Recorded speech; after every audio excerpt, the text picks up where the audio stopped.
Mana mambo yangu hayaendi, mambo yangu hayasongi.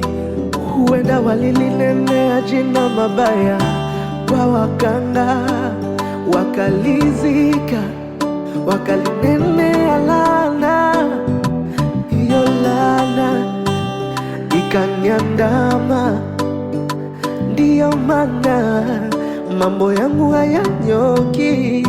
Leo nimekuja kwako Yesu, nisikie, nisikie, nisikie, uninue, lisafishe jina langu, unipe mwanzo mpya, nifanikiwe, nifanikiwe, niinuke tena.